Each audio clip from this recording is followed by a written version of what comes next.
들으시며 묵상하신 하나님 말씀은 로마서 14장 5절로 9절의 말씀입니다. 제가 가진 성경으로는 신약 258페이지에 있습니다. 로마서 14장 5절로 9절의 말씀입니다.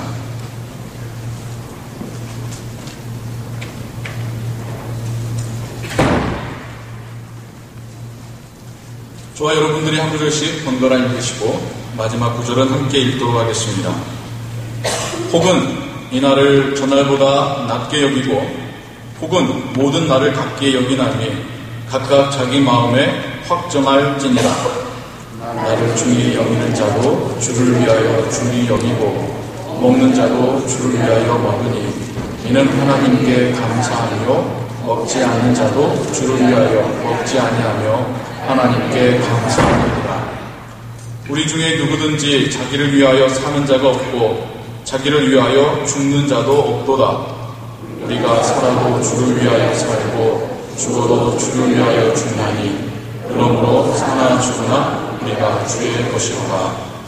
이를 위하여 그리스도께서 죽었다가 다시 살으셨으니 곧 죽은 자와 산 자의 주가 되려 다시 부르라. 오늘 말씀 전해주실 분을 제가 간단히 먼저 좀 소개해 드리겠습니다. 이성수 선교사님이시고요. 우리 교회가 속한 CRC 교단의 한인 선교사님 중에 한 분이십니다. 선교 지역으로는 이제 멕시코 지역이시고요. 구에르나바카라는 그 지역에서 꽤 오래전부터 그 멕시코 오지와 그 도시 선교를 지금 하고 계시고요. 우리 CRC 교단 내 한인 선교사님이 5가정 계시는데 그 중에 한 분이십니다. CRC 내에 한인교회가 120교회라고 우리가 보고 있는데 그 중에 5분이면 결코 많은 숫자가 아닙니다.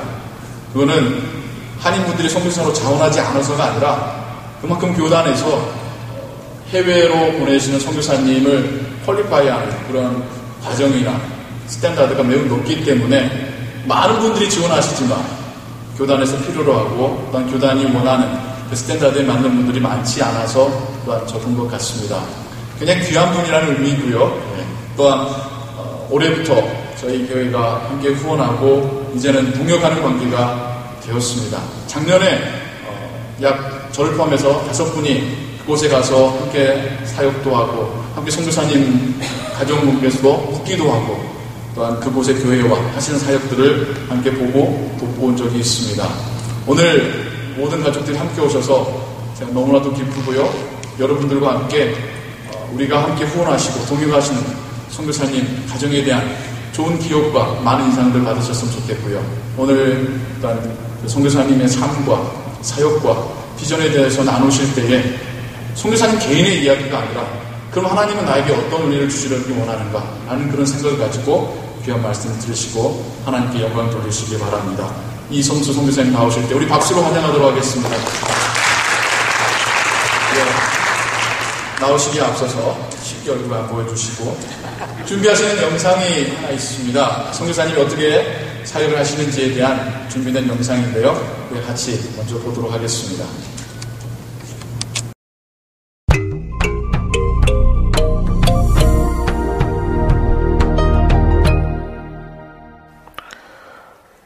날씨가 좋아 늘 봄이란 별명을 가진 구아르나바카는 멕시코 시티인들의 주말 나들이와 외국인들이 은퇴 후 선호하던 도시입니다. 해발 1500m에 자리한 인구 100만 명의 도시는 지난 2006년부터 저희 나나나 가정에게 멕시코에서의 2번째 보금자리와 사역지가 되었습니다. 구아르나바카는 밭일을 잃은 인근 지역 시골 농민들에게 새로운 직업을 주는가 하면 마약 관련 범죄자들에게는 은신처가 되어왔습니다. 저희가 섬기는 멕시코 교인들에게도 비슷한 상황입니다. 나사르노 교회 하이메 장로는 가족을 데리고 안전한 곳을 찾아 미초아칸 주에서 이주하였고 호세 오캄포 목사와 사무엘 선교사 그리고 라 엘모사 교회의 성도들은 말썽 많은 이웃 게레로 주에서 보다 나은 생활 환경을 찾아 이곳까지 왔습니다. 헌데 언젠가부터 구아르나바카에도 비상이 걸렸습니다.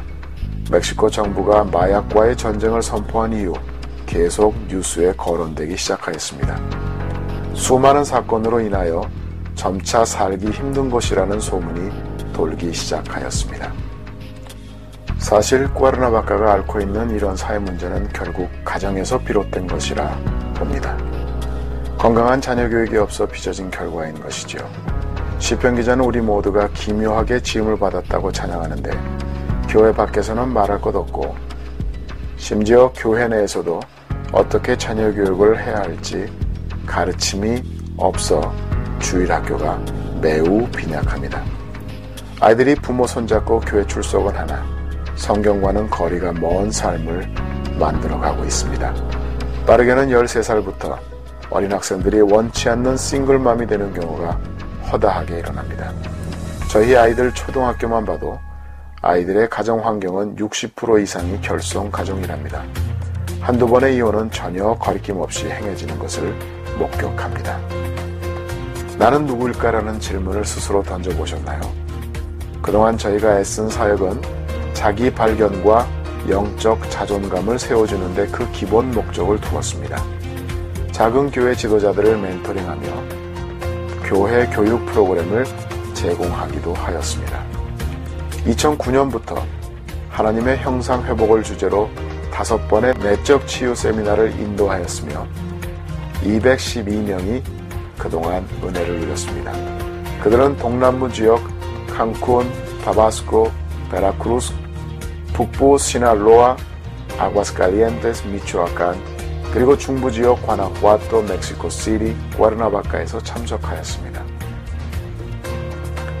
세미나와 8주 연장 성경 공부를 통하여 믿음이 강해지고 이웃을 섬기는 삶의 자세를 그들이 배워가고 있습니다. 또한 큐티와 성경 통독으로 읽기 문화를 계속하고 있습니다.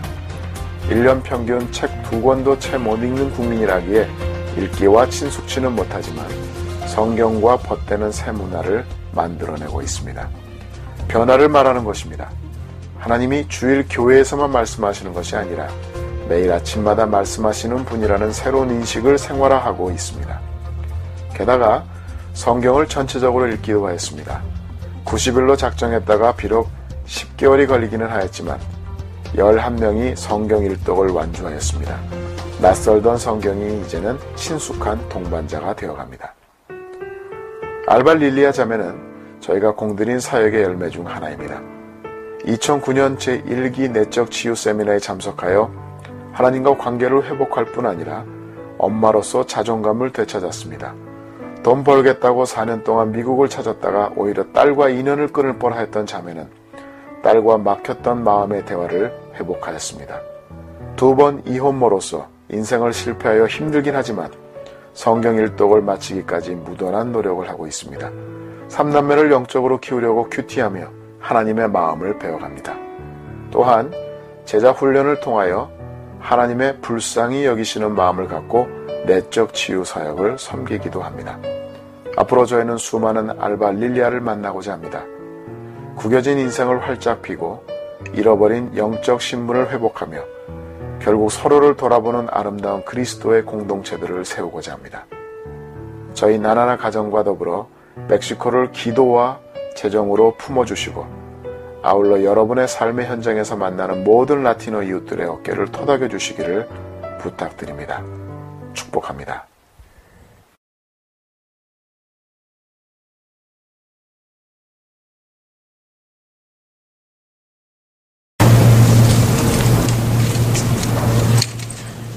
잘 들렸나요? 네. 오늘 말씀 중에 여러분들이 이제 지금 금방 보신 그 얼굴들을 혹시 기억하실 수 있을지 모르겠습니다. 우리가 살면서 얻는 게 많은가 하면 또 살다 보면 포기하는 것들이 많이 있습니다. 여러분들 중에는 아마 이 지역에서 꽤 오래 생활하신 분들이 있는 줄 아는데요. 이곳에서 정착을 하시면서 정말 이곳에서 신앙생활 하시면서 또 이곳에서 정말 지금 현재 갖고 있는 그런 직장이나 그런 그 직위나 그런 것들을 얻기까지 아마 여러분들께서는 많은 것들을 포기하는 경험들을 하셨을 줄로 믿습니다.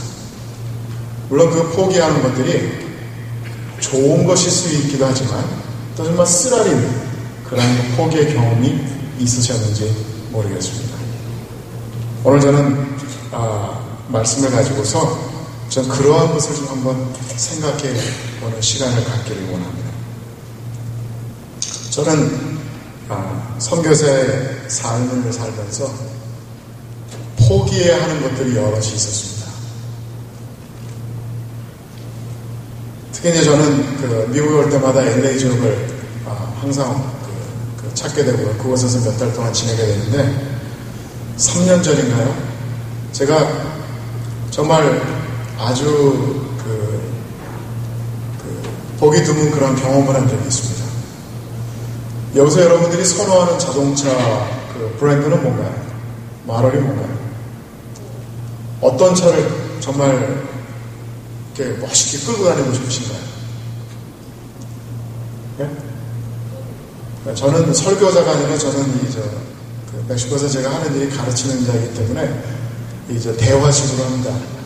혹시 어색하시더라도 대화를 해주셔야 이게 빨리 끝납니다. 네. 어떤 차를 여러분들 선호하십니까? 벤츠 좋죠. 네. LA에 살다 보면요, 교회에 웬만한 차 가지고 가면 창피해서 못 갑니다. 네. 특히 좀 크다는 교회들 보면요, 정말 이 독일제가 아니면 정말 창피해요. 근데 3년 전에 제가 벤츠를 아주 신나게 끌은 적이 있습니다. 저희가 이렇게 안식년을 들어오면 시급한 것 중에 하나가 뭐냐면 자동차가 시급합니다. 6개월 정도 저희가 이곳에 머물게 됐는데 머물다 보면 자동차가 필요하잖아요. 그렇다고 사기도 그렇고, 그래서 이제 저희가 미리 이제 저희 그 교회에다가 이메일을 보냈습니다. 우리가 이번 안식년에 가면 자동차가 한 대 필요한데 혹시 교회에서 성도님들 중에서 차가 혹시 여분이 있으면 하나 이렇게 좀 빌려주셨으면 좋겠습니다 라고 했더니 어느 장로님께서 I have one. I have one in my garage. It doesn't move at all. I just store there. 그냥 놔두는 거예요, 자동차를 가다가. 근데 무슨 마을이 있는지는 얘기를 안 해주셨어요. 그래서 anyway 저희가 왔습니다. 와가지고 이제 장로님이 댁으로 오라 그래서 댁에 갔습니다. 갔더니 가라지를 열더니 15년 된 머세디 벤츠를 주셨습니다. 그냥 주셨어요. 그래서 그 차를 끌고 6개월 동안 아주 정말 많이 정말 기분을 냈습니다. 근데 이 차가 문제가 있는 차였어요. 겉에는 멀쩡한데 밑에 트랜스미션 오일이 뚝뚝 떨어집니다. 근데 제가 아는 사람들을 찾아가 보면 이런 자동차를 건들 수 있는 그 디바이스가 없어서 픽스를 못한대요. 스페셜리스트를 찾아가야 된대.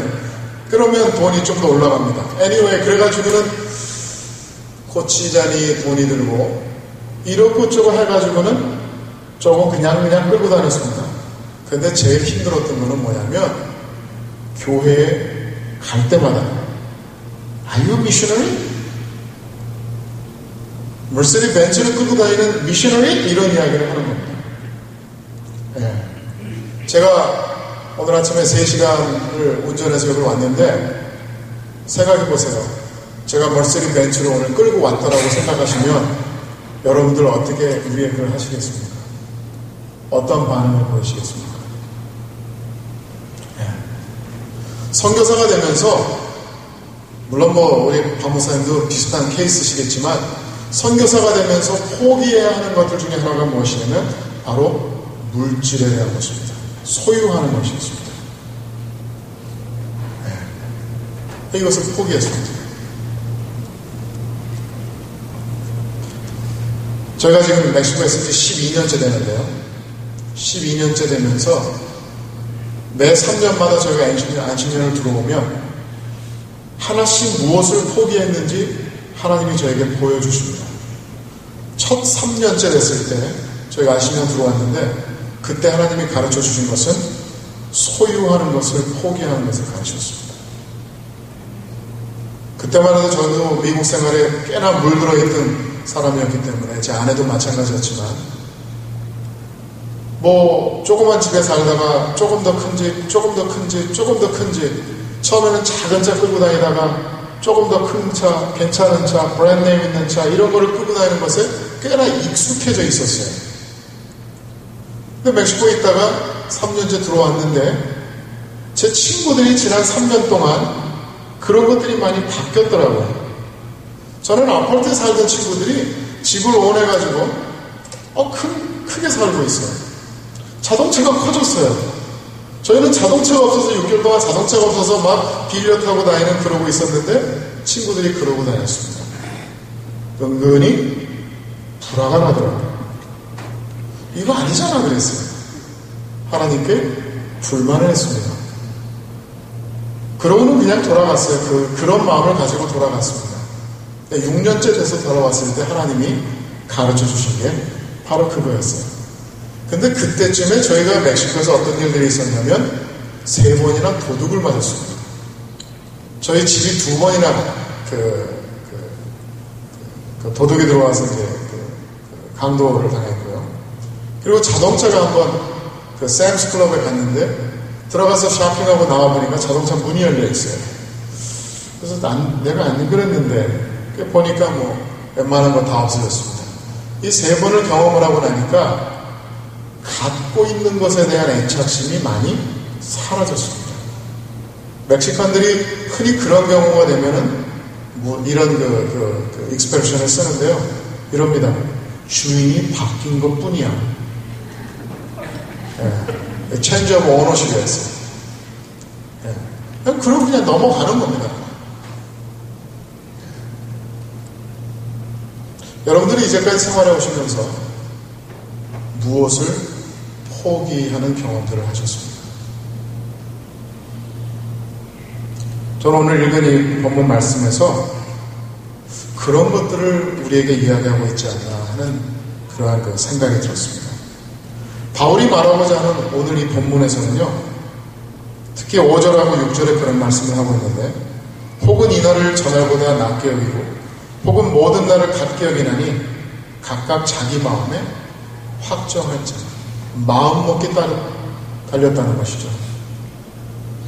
내가 어떠한 마음을 먹었는지에 따라서 이러한 상황도 좋고 저런 상황도 좋다 할 수 있는 것입니다. 6절에 보면 나를 중히 여기는 자도 주를 위하여 중히 여기고 먹는 자도 주를 위하여 먹으니 이는 하나님께 감사하며 먹지 않는 자도 주를 위하여 먹지 아니하며 하나님께 감사하느니라.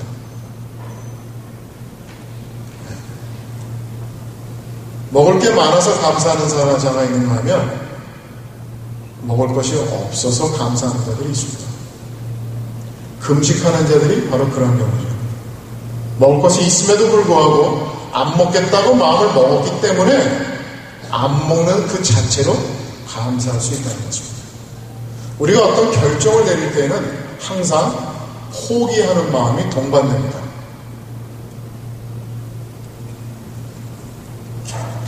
오늘 이 본문 말씀을 가지고서 사도 바울은 우리가 하루를 포기하고 있지 않는가 하는 이야기를 합니다.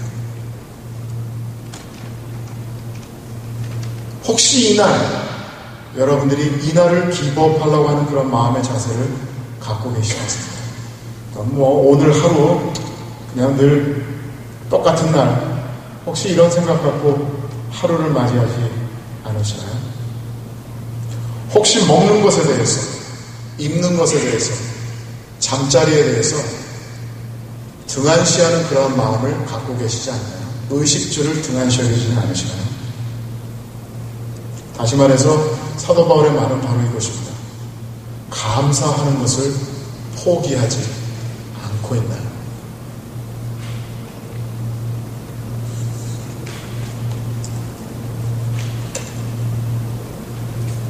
7절에 보면 이런 말씀을 하고 있습니다. 우리 중에 누구든지 자기를 위하여 사는 자가 없고 자기를 위하여 죽는 자도 없도다.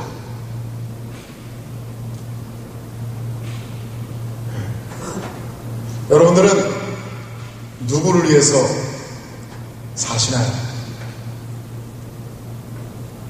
오늘 아침 식사하셨나요? 식사하셨습니까? 네. 왜 식사하셨습니까? 누구를 위해서 식사하셨습니까? 여러분을 위해서 식사하셨습니까? 네, 아주 기본적인 질문인데요. 대답을 잘 하셔야 돼요. 네. 누구를 위해서 식사를 하셨습니까? 누구를 위해서 이 자리에 지금 와 계십니까? 바로 이런 것들입니다.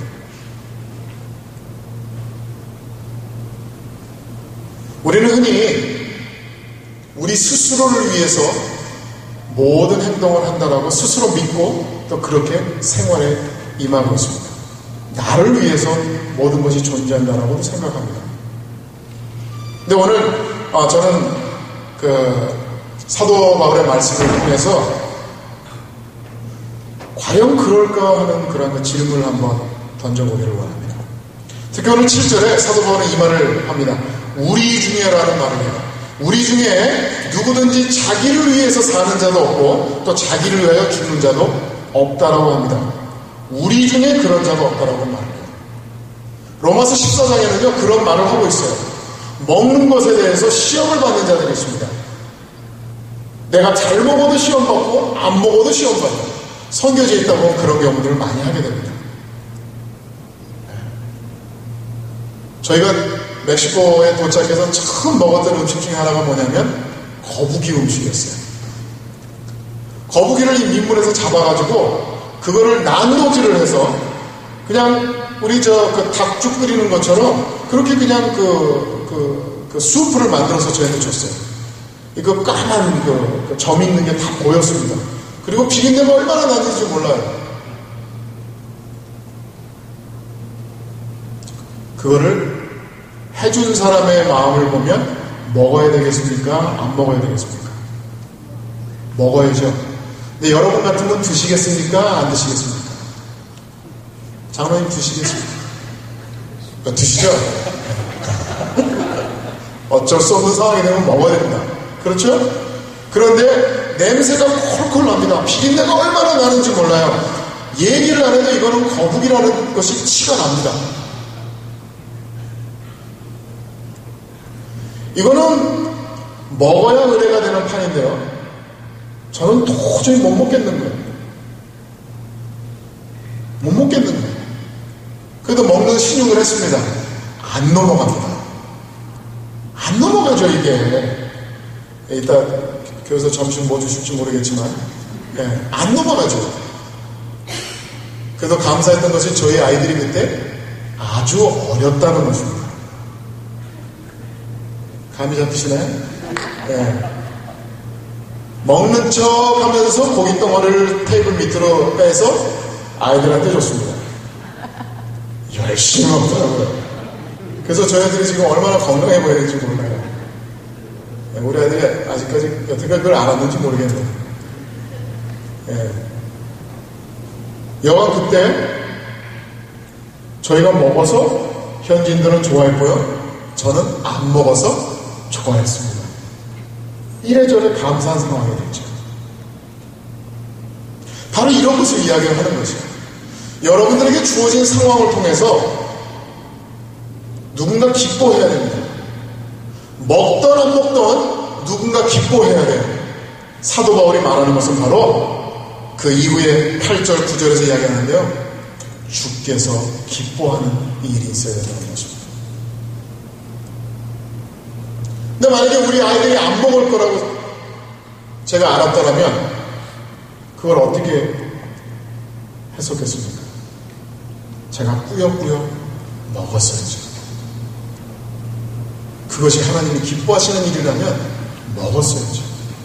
가서 탈이할진정 먹었어야죠. 그렇죠? 오늘 사도 바울이 말하는 것이 바로 그것입니다. 제 스스로를 위한다고 하는 모든 그런 생각들을 철저히 포기하도록 주님께서는 저에게 선교사의 삶을 걷도록 하셨습니다. 오늘 본문을 가지고 그러면 우리가 세상에 있어서 많은 것들을 포기하는데 포기하지 말아야 하는 것들을 저는 선교지에서 배웠습니다. 적어도 3가지를 배웠는데요. 그것을 여러분들에게 전 나누기를 원합니다. 첫 번째는 가정입니다. 저는 멕시코에서 많은 분들이 가정을 포기하는 것을 보았습니다. 물론 우리 선교사님들이 그렇다고 말씀드리는 것은 아닙니다. 현지인들이 정말 가정을 쉽게 포기합니다. 금방 TV에서 본 것처럼 이혼을 너무 쉽게 해요. 물론 혹시 여러분 중에서 그런 경험들 하신 분들이 계신지 모르겠습니다. 쉽게 하지 않았을 것이라고 저는 분명히 믿습니다. 근데 멕시코에서 저희가 볼 때는요, 너무 쉽게 돼요. 너무 사람들이 자기네 누나들, 뭐 언니들, 동생들 너무 쉽게들 하니까 그냥 쉽게 해요. 그러다 보니 우리 알바 리더 자매도 2번이나 쉽게 남자와 헤어졌습니다. 근데 우리 사역자들이 그렇습니다. 저는 제가 하는 사역이 목회자분들을, 현지 목회자분들을 이렇게 치열을 해줘서 그분들로 하여금 보다 더 건강한 사역을 할 수 있는 그러한 사역을 제가 맡고서 있습니다. 우리 목회자분들이 그런 경험들을 하시는 것입니다. 쉽게 가정을 포기들을 하시는 것이죠. 근데 이분들이 가정을 포기할 때 그냥 외부적인 조건만 가지고서 포기하는 것이 아닙니다. 어떤 유혹을 받아서 포기하는 것이 아니라 내부적인 심한 갈등들이 있어서 그렇게 가정들을 포기하는 경우들이 아주 많습니다. 저도 지금 이제 한 15년 정도, 16년째, 제가 이제 결혼 생활 하면서, 저라고 결혼이 쉬웠겠습니까? 순간순간 어려운 점들이 있었습니다. 근데 지난 12년 동안 저희가 멕시코에서 생활하면서 저는 가정이 참 소중하다는 것을 많이 깨달았습니다. 제가 첫 3년 동안 사역을 하는데 어려운 일을 제일 많이 당했던 것 같아요. 밖에서 어려운 일들이 있다 보면은요, 그 어려운 일들이 다 가정에 악영향을 미칩니다. 그러다 보면 제 아내와 제가 본의 아니게 그냥 그 말다툼을 갖게 됩니다. 근데 그때마다 저희가 극복할 수 있는 그러한 그 계기가 있었는데요. 그런 것들이 뭐냐면 바로 저희 팀장님께서 큰 역할을 해주셨다는 거였어요. 원래 선교사를 나가면요, 첫 3년 동안은 현지 문화를 배워야 됩니다. 음식 먹는 거부터 그분들이 어떤 옷을 입고 다니는 것, 어떤 대화를 나누고 또 어떤 생각들을 하고 있으며 시간 개념이 어떻고 뭐 등등 이런 것들을 다 배워야만 합니다. 그래서 첫 3년 동안은 그것만 배우도록 하는 것이 저희 선교부의 기본 방침이었습니다. 그런데 저희 경우는 좀 달랐습니다. 저는 고등학교 때 제가 남미로 이민을 가가지고 스페인시를 저는 이미 알고 있었어요. 근데 제 아내는 스페인시를 어느 정도 학교에서 배우긴 했지만 LA에서 중고등학교를 다니면서 배우긴 했지만 그래도 이렇게 앞에 나서서 사람들을 가르치거나 이렇게 할 수 있는 그런 수준까지는 그때만 해도 아니었어요. 그리고 저희 아이들이 아주 어렸기 때문에 그게 쉽지가 않았습니다. 그러다 보니까 저는 정말 첫눈 맞은 그 강아지처럼 저는 그냥 제 세상이었어요. 멕시코 떨어진 날부터 저는 제 세상이었습니다. 나가서 그냥 아무나 헬로 해가면서 저는 그렇게 생활하고 있었는데 제 아내는 그러지 못했다는 것이었어요. 저는 답답한 일이 있으면 그냥 밖에 나가서 현지 목사님들하고 그냥 지내면 됐습니다. 그런데 제 아내는 상황이 달랐어요. 저로부터 받는 스트레스까지도 해결할 수 있는 그런 어떠한 그 피난처가 없었던 것이죠. 그런데도 불구하고 저는 그것을 들을 수 있는 귀가 없었던 것이었습니다. 아내가 어떤 좀 역반응과 이상한 반응을 보이면 왜 그래? 이거 미셔너리 안처럼 미셔너리 그랬습니다. 자기도 선교사 아니야. 그냥 넘어가. 저는 이런 스타일로 가정에서 아내와 또 아이들과 그렇게 생활을 해야 하는 것이죠. 그런데 저희 팀장님께서 그때마다 제 아내에게 바람 쐴 수 있는 기회를 주셨어요. 저희가 그때만 해도 정말 시골에서 생활했습니다. 제 아내는 그 LA에서 거의 20년 동안 생활하다가 이 시골에 2만 명이 사는 그 시골에 들어가서 생활을 하니까 얼마나 답답했겠습니까? 그리고 저마저도 친구가 되지 못하니까 얼마나 답답했겠어요. 그러니까 저희 팀장님께서 3개월마다 한 번씩 아니면 6개월마다 한 번씩 밖에 나가서 좀 바람을 쐬고 돌아오라고 그렇게 저에게 그 선처를 해주셨어요. 그래서 자동차를 끌고 한 번은 칸쿤도 갔다 오고요. 한 번은 뭐 인근에 있는 산에도 올라가서 바람도 쐬기도 하고 그렇게 그 개인적인 시간을 갖는 시간이 있었습니다. 저도 좋았지만 저보다 훨씬 좋아했던 것은 아내와 아이들이었습니다.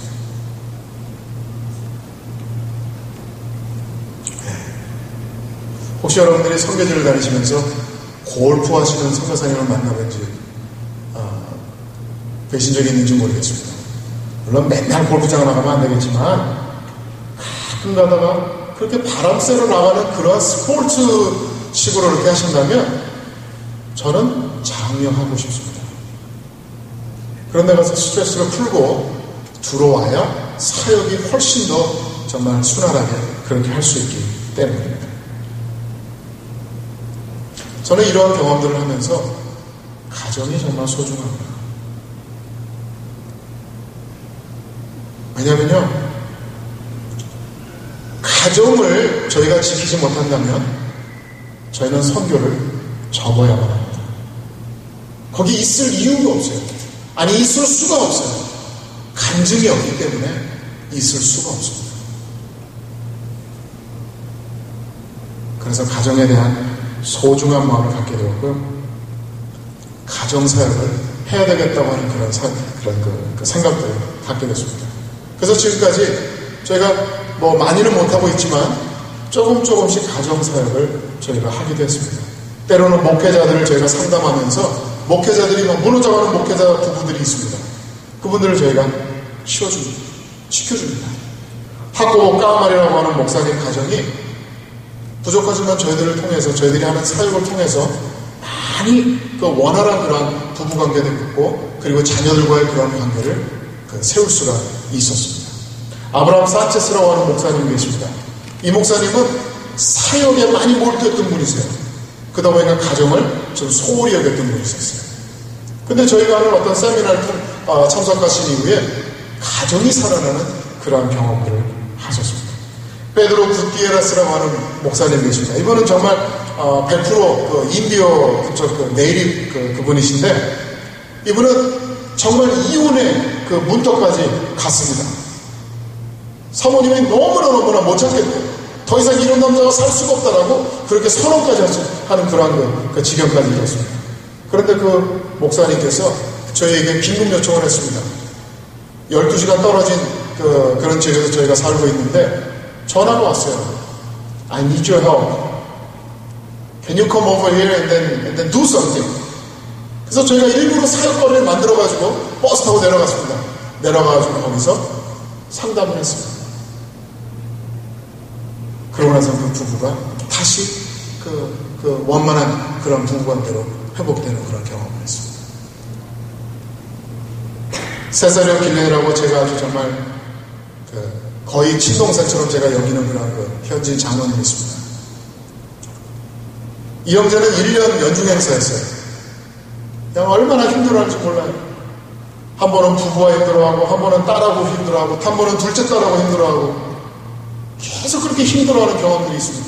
가정이 깨지기 일보 직전 거의 매년마다 그런 어려움을 당합니다. 그런데 이 세사리오 장로 역시 그러한 경험을 하게 됐습니다. 이번에도 저희가 이곳에 들어와 있는데 둘째 딸이 사고를 쳤대요. 둘째 딸이 이제 갓 15살을 했습니다. 그 생일을 작년에 치렀는데 치르고 나서는 불쑥 아까 DVD에서 보신 것처럼 그냥 임신을 해버립니다.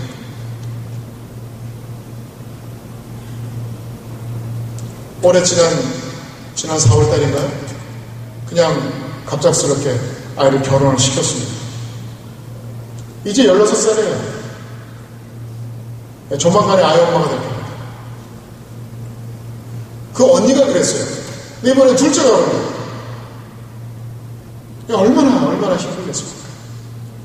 그렇게 힘든 삶들을 사는데 이 형제가 한때 술을 엄청 술고래였습니다. 동네에서 2만 명 사는 동네에서 이 형제를 모르면 경찰이 아니었습니다. 근데 이 형제가 술을 끊었어요. 근데 가정이 이렇게 힘들어지니까 가정을 포기하든지 아니면 술고래가 다시 되든지 결국 술고래가 다시 되었습니다. 왜냐하면 제가 가정은 포기하지 못하도록 했거든요. 알발릴리아 자매, 아가베 자매도 그런 경우입니다. 제 아내가 특별히 1대1 제자 양육을 하면서 이 자매가 많이 좋아졌습니다. 그리고 남편의 자리는 없지만 이제 세 아이를 교육하면서 가정을 지켜야 되겠다. 그리고 더 이상 이 세 아이들이 자기가 걸어온 그 길을 걷도록 하지 않아야 되겠다. 이제는 가정을 지키겠다고 무던히 애를 씁니다. 두 번째는요, 사역입니다. 저에게는 선교사라고 하는 그런 사역이 있습니다. 우리 박목사님께서는 목사라고 하는 담임 목회라고 하는 그 사역이 있습니다. 또 여러분들에게 개개인에게 여러분에게 하나님께서 정말 삶의 보케이션으로 주신 그 어떤 콜이 있습니다. 학교에서 가르치시는 일이든 어느 직장에서 그냥 속된 말이겠지만 말단 사원이든 아니면 어떤 그 개인 그 비즈니스를 운영을 하든 여러분들이 그 맡겨진 그 삶의 터전이 있습니다. 그것이 사역입니다. 그것이 사역이에요. 우리는 그것을 소중히 여겨야 하는 그러한 그 부름을 받은 자들입니다. 그것에서 하나님이 우리에게 허락하신 그 은혜를 우리는 실천해야 되는 겁니다. 그곳이 아니면 우리가 어디에서 하나님 은혜를 실천하겠습니까? 그곳에서 해야죠. 그래서 저는 선교사라고 하는 이것을 단순한 어떤 일이라고 생각하지 않았고 저의 삶이라고 저는 여겼습니다. 제가 살아가야 할 삶의 방편이었습니다. 어떤 수단이 아니고 이것은 그냥 거룩한 것이었습니다.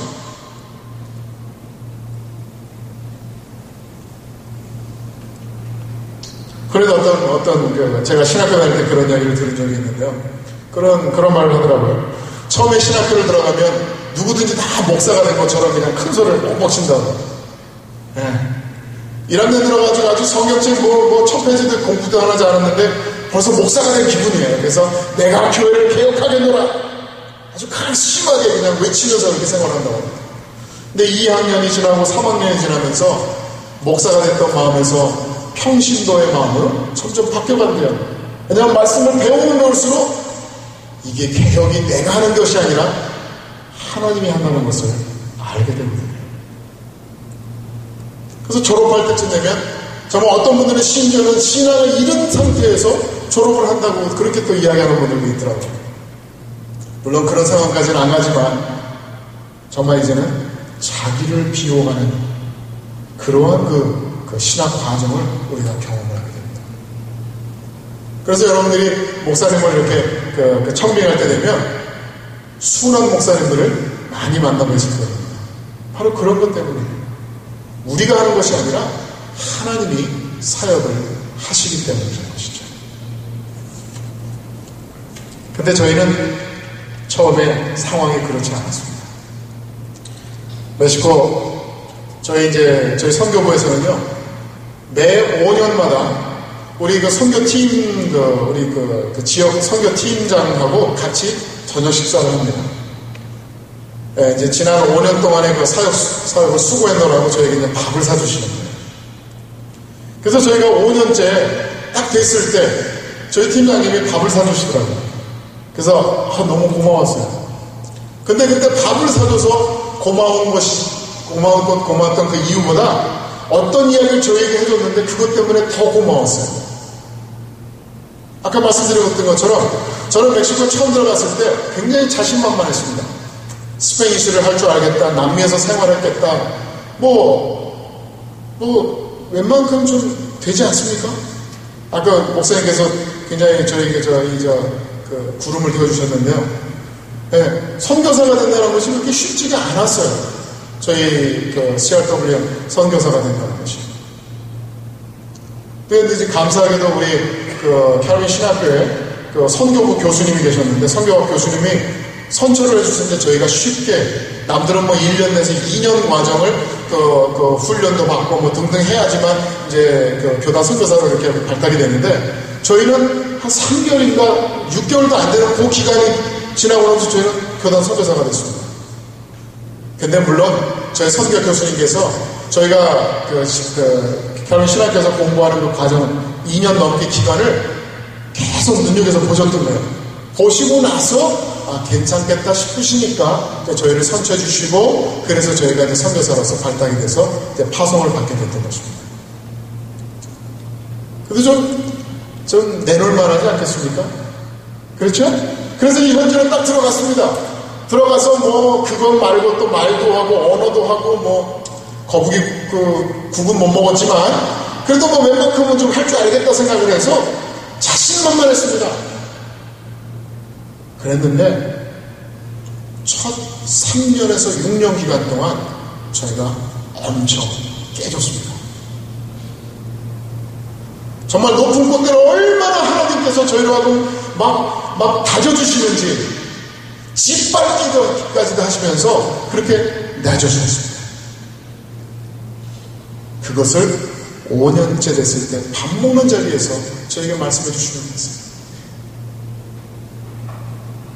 원래 너희가 선교사가 못 될 수도 있었다라고 하는 이야기들을 하더라고요. 그때 저희가 선교사로서 이제 될까 안 될까 이러는 과정 중에 저희 선교부의 보로 트러스티가 그 이사진들이 이런 말들을 했다고 합니다. 너무 신생하다. 이제 갓 신학교를 졸업하고 어떻게 선교사가 될 수 있니? 그것도 특별히 그렇게 열악한 지역으로 어떻게 갈 수 있겠니라고 문제시했었어요. 그때 우리 선교 교수님하고 선교부에 있었던 우리 담당 관리원 한 분이 두 분이서 이제 이런 말들을 했어요. 그리고 이제 우리 팀장이 돼서 세 분이서 이런 말들을 했다고 합니다.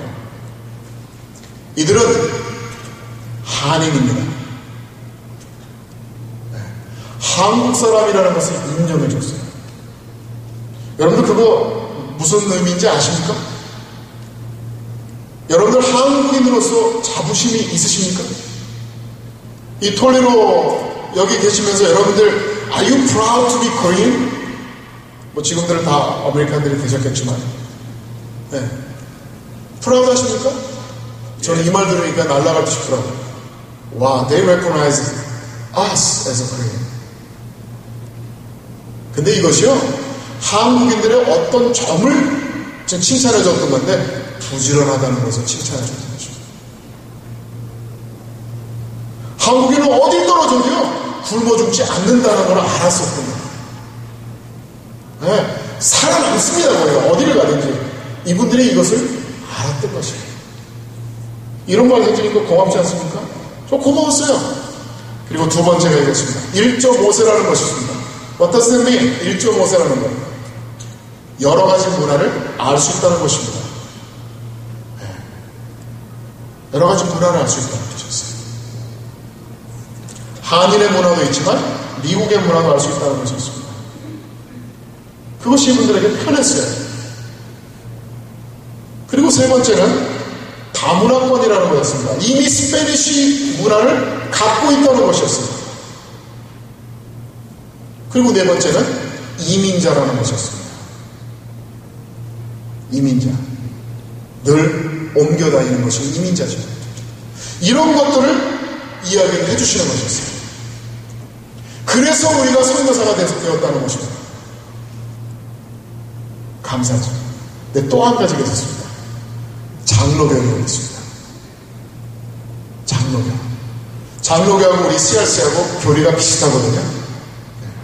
그러다 보니까 이 CRC 분들이 장로교에서 젊은이들이 이렇게 나왔으니까 좋다는 거죠. 이런 조건들을 저에게 이제 반복하면서 이야기를 해주시는데 전 너무 고마웠습니다. 고마웠어요.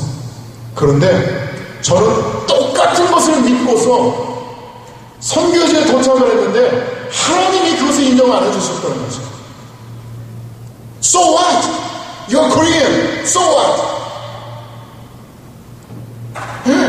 1.5세. So what? 장로교회, 다문화권, 이민자. 하나님이 이것을 인정 안 해주셨어요. 저는 그것을 믿고서 정말 살판이 났어요. 내 세상이다라고 생각하고서 하는 것마다 잘 될 것이라고 생각을 했는데 그게 아니었다는 것이었어요. 저는 첫 번 들어갔을 때 사역은 내가 한다라고 생각했습니다. 하나님이 철저히 저를 무너뜨리시는데요. 포기하도록 만드시는데 이런 여건들을 다 포기하도록 만드시는데 결국 하나님이 하신다는 것을 가르치기 위해서 저 스스로를 포기하도록 하셨다는 것입니다. 우리는 우리의 조건들을 포기하지 못합니다. 그것을 더 내세워서 하나님께 더 칭찬받으려고 합니다. God, I have this. 우리는 이것에 너무 익숙해져 있어요. 그러나 하나님은 그것마저도 포기하도록 하십니다. 그리고 하나님은 철저히 내가 한다 가르쳐 주십니다. 우리는 생각이 바뀌어야 됩니다. 과연 선교사를 위해서 선교가 존재할까요? 아니면 선교를 위해서 선교사가 존재하는 것입니다. 혹시 여러분을 위해서 가정이 존재할까요? 아니면 가정이 여러분을 필요로 할까요?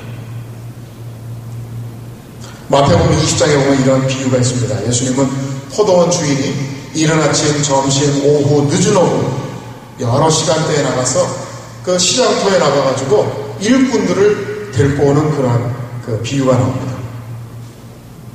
그럼 그것을 보면서 참 포도원 주인이 어리석다. 아니 일하는 시간이 몇 시부터 몇 시까지인가요? 해 떨어지면 일 안 하잖아요. 특히 유대인들은 해 떨어지면 아무것도 하면 안 됩니다. 그런데 1시간 남겨놓고 시장터에 나가가지고 일꾼을 불러와요. 똑같은 하루 임금을 준다고 하고서 그리고서 데리고 옵니다. 포도원 주인이 잘못됐죠. 요즘에 흥부와 놀부 이야기들을 다시 재검한다고들 그러더라고요. 우리가 어렸을 때는 흥부가 착하다고 흥부가 좋다라고 우리가 이야기를 했는데 요즘에는 흥부 같아서는 살아남지 못합니다. 놀부 같아야 살아남아요. 놀부로 우리가 아이들을 키워야 된다라고 그때 부모들이 이제 사고방식들을 많이 바꿔가고 있어요. 물론 좋은 놀부에 되겠죠. 포도원 주인이 어떤 생각을 하고서 늦은 오후에 시장터에 나가서 일꾼을 불러 들어왔을까요?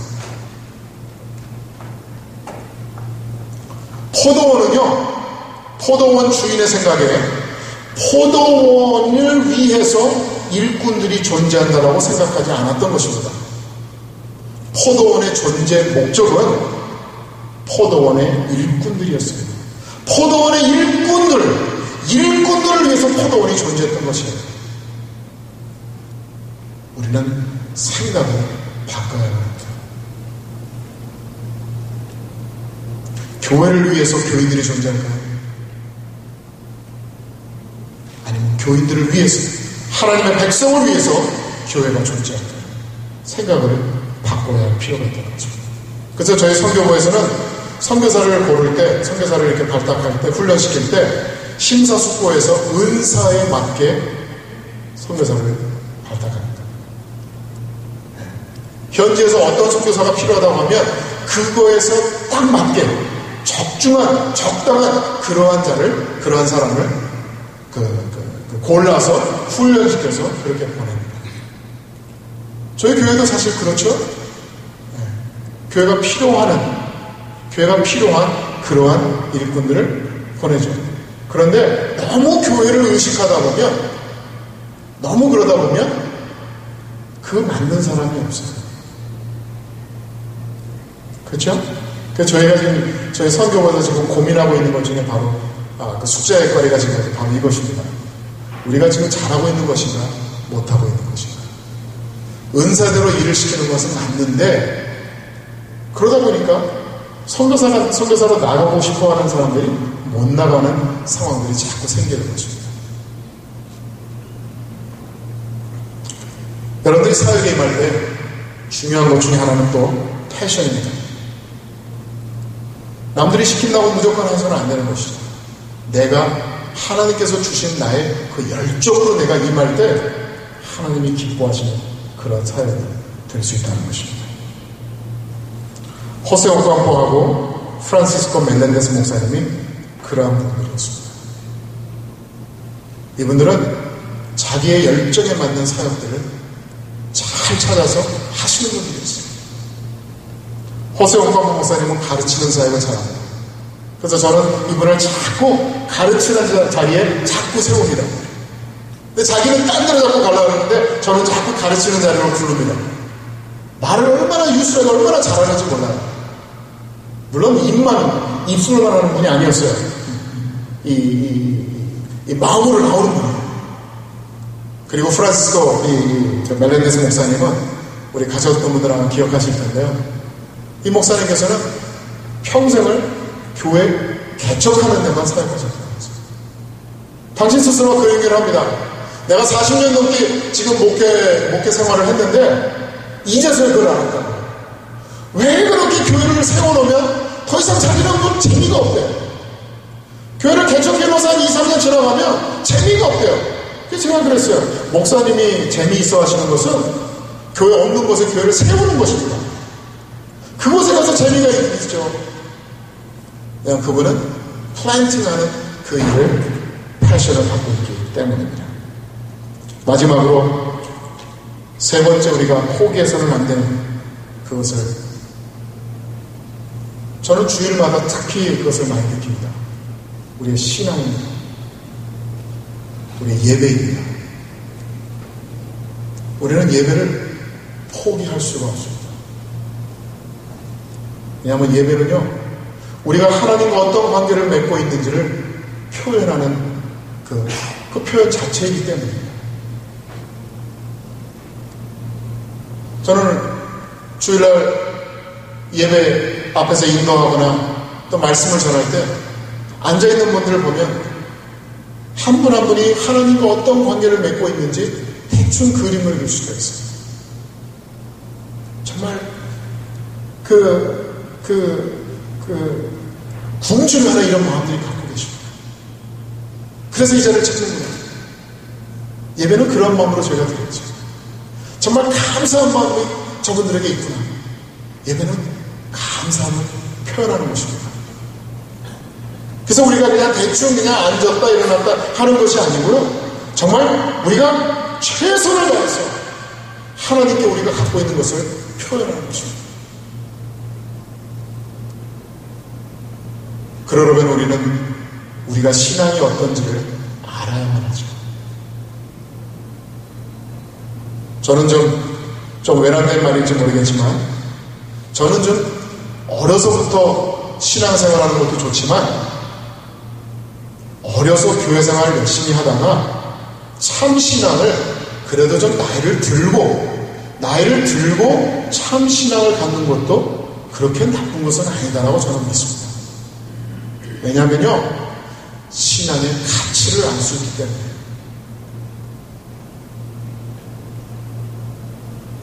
저는 거의 모태신앙을 하면서 생활을 해왔는데요. 아직도 가끔 가다가 신앙의 가치를 정말 어떤 분들보다 이렇게 그렇게 아주 짜릿하게 느끼지 못하는 게 너무 아쉬워요, 지금. 앞에서 정말 목회자라고, 앞에서 선교사라고 제가 앞에서 리드하는 자리에 있음에도 불구하고, 나도 정말 우리 성도님들처럼 저런 좀 짜릿한 신앙생활을 하고 싶은데, 그게 잘 안 돼요.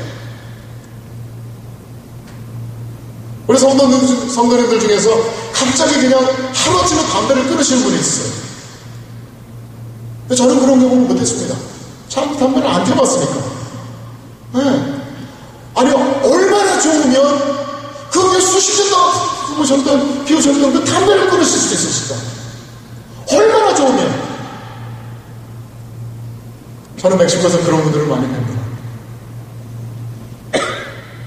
얼마나 좋으면 그토록 즐겼던 것들을 저렇게 하루아침에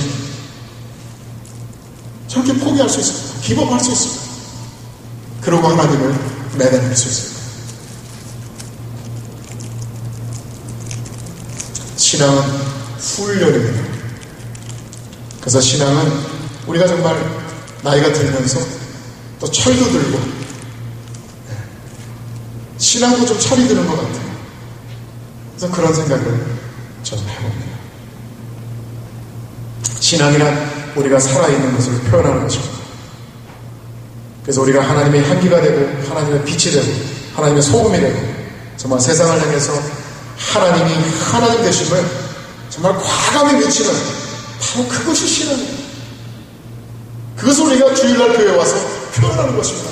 하나님, 내가 이런 신앙을 갖도록 하셔서 감사합니다. 내가 어떻게 이것을 포기할 수 있겠습니까?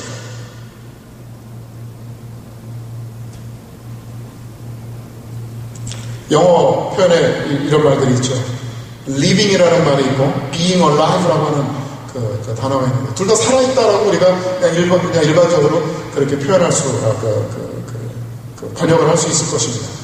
그러나 좀 그 단어를 보면 living이라고 하는 것하고 being alive 하는 것하고 좀 뉘앙스가 좀 다릅니다. 제가 어떤 책을 읽다 보니까 그분이 그런 말을 하더라고요. I'm so thankful that I'm a living person. 내가 살아있는 자라는 것을 위해서 내가 감사하다고 그래요. I'm not just being alive. 그것이 아니라는 것이에요. 그러니까 그냥 어떻게 그냥 살아 연명하는 것. 그것이 아니고 I'm a living person이라는 것이에요. 우리는 힘들게 하루하루를 살아가는 그런 자가 아닙니다. 우리는 하나님을 위해서 정말 살아있는 자입니다. 그것을 예배 중에 우리가 표현하는 것입니다. 예배를 포기하면 안 됩니다. 제가 말하는 것은 교회를 빠지는 것을 말하는 것이 아니에요. 혹시 내일 메모리얼 데이이기 때문에 오늘 많은 분들이 안 오셨는지 모르겠습니다. 가고 싶었는데 그냥 목사님이 가지 말라 그래서 그렇게 해서 여기 앉아 계신 분들이 또 있는지도 모르겠어요.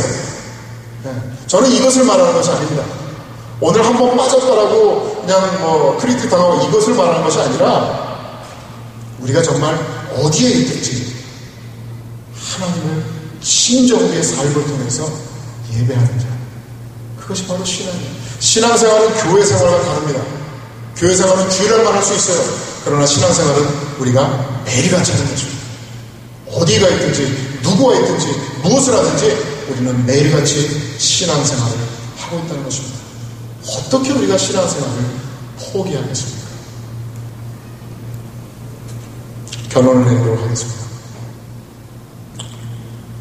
저는 참 익숙하게 포기에 익숙해 있는 사람 중 하나입니다. 제가 어려서 자라온 그 환경이 참 포기하는 것을 많이 저는 강요를 당했습니다. 포기해, give up. 그런 것을 많이 제가 강요를 당했습니다.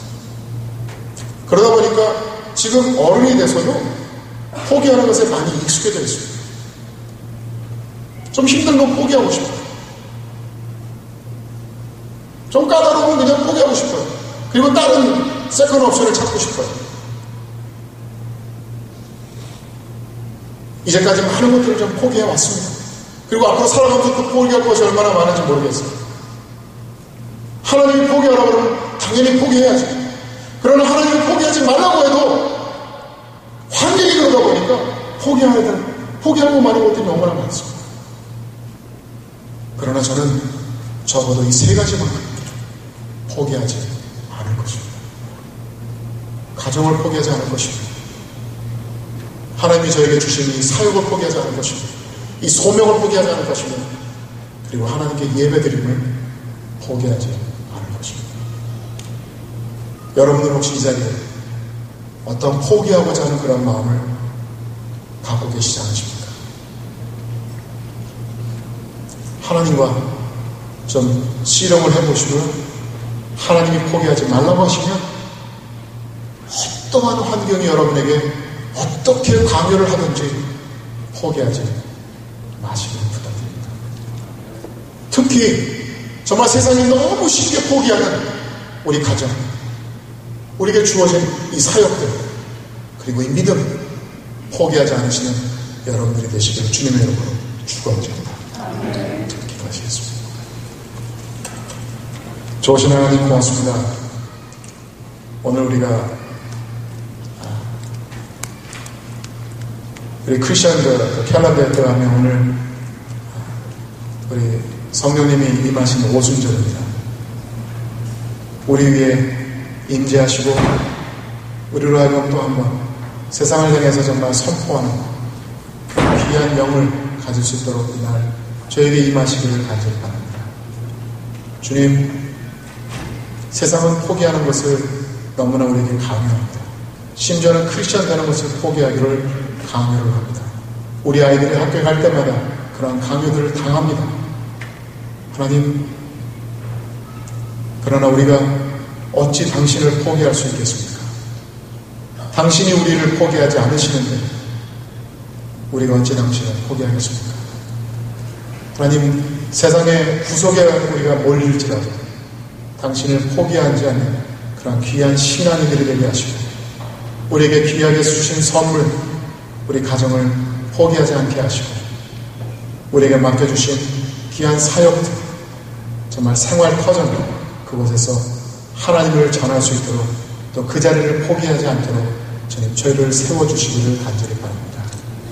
우리 토리로 한인연합교회 모든 한 분 한 분들 어른부터 어린아이에 이르기까지 정말 포기하지 않는 하나님이 되어주셔서 감사드립니다. 또 당신을 포기하지 않는 저희들이 되도록 주님 축복하여 주시옵소서. 예수님의 이름으로 기도드립니다.